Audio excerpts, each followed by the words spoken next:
Hello Year 7, it's lesson 8 of Desert Island School. This lesson is called Lost and there's 2 parts to it, so today is part 1. It's Mrs Bart here again to take you through this lesson.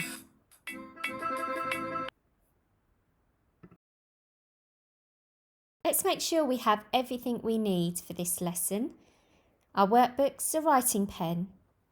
You might need your knowledge organiser, which you can find in your workbook. And as always, a dictionary and thesaurus is handy to have around. Press pause if you need to get yourselves organised with any of those things, and play when you are organised. Today's lesson title is Narrative Writing, and our learning objectives are using narrative hooks and understanding the story arc. Listen carefully to the new knowledge for today. This is going to help you with activity 1. A narrative is a piece of writing that tells a story or an account of something that has happened. Narrative hooks are used by the writer to capture the reader's attention, a bit like a worm on a fishing hook attracting a fish. They usually come at the start of a story, which is also called the exposition, and are used to reel the reader into the story. These are all examples below of narrative hooks. Opening with a question. This can get your reader thinking and wondering. Opening with dialogue. Having characters talking can give readers important information about events and characters. Opening with description or creating a strange or unusual atmosphere. Using detailed descriptions can help readers imagine the setting. Or opening with an action. This makes the reader feel as if they are in the middle of action. This is also known as in medias res.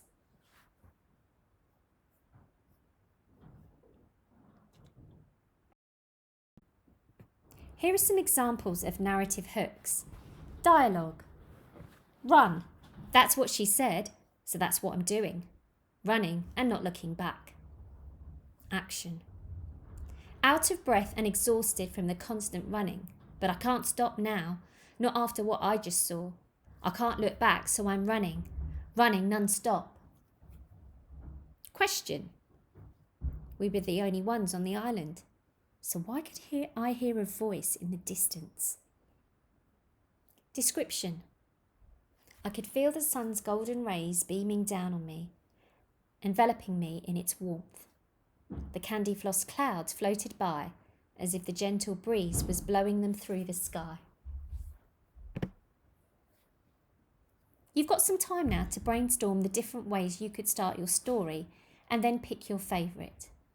Press pause to do activity 1 and play when you're ready to move on. Here's the second part of some new knowledge, this time on the story arc. One way to plot a narrative is to follow a story arc. This structure uses an opening, called an exposition, that hooks the reader and sets the scene. This is followed on by an introduction to the character's thoughts and feelings, a development of the storyline.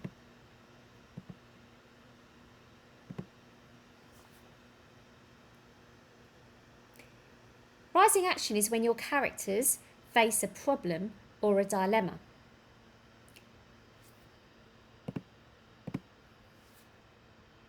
Then a dramatic event, often a problem, which is the climax. After this, there is a turning point, which we call falling action. And finally, a conclusion, called a resolution, in which the problem is solved. Remember, it's not always solved satisfactorily, so that's where you get the happy endings and the sad endings.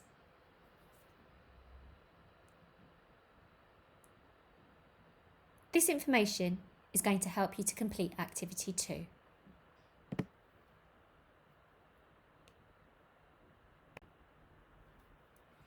It's now time to do activity 2, which is planning your story. In your workbook, you'll see that there are spaces for you to have a think about how you're going to plan each part of your story. If you want to, you can do this in pencil, because you may want to rub things out and change your mind as you come up with some new ideas. Press pause to have a good think and unpause when you're ready to move on. There's some more new knowledge to come. The last part of key knowledge is about sentence structure. This is activity 3. There is more than one way to structure a sentence. There are 3 main sentence structures in grammar. The first is a simple sentence which contains one clause. A main clause makes sense on its own. It will have a subject and a verb. For example, I went to the beach.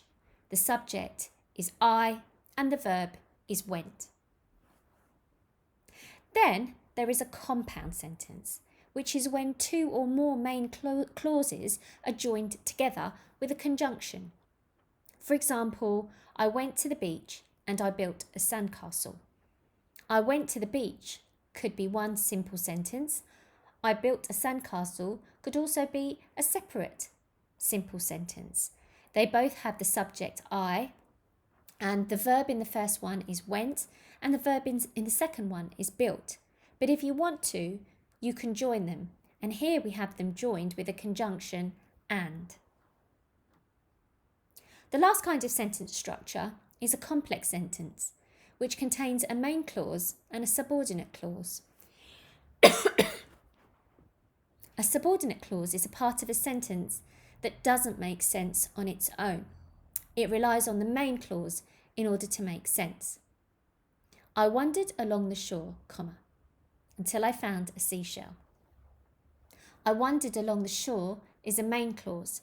It has a subject, I, and a verb, wandered. But then what comes after it is a subordinate clause.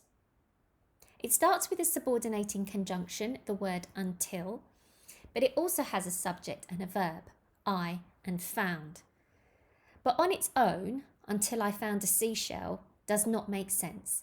It's dependent on the main clause. Complete activity 3, understanding sentence structure. Press pause and then play when you have completed the activity.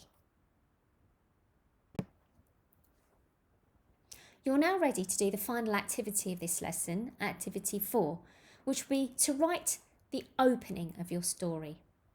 You're going to write the whole exposition. That's the first part that you've planned, but don't go any further than that.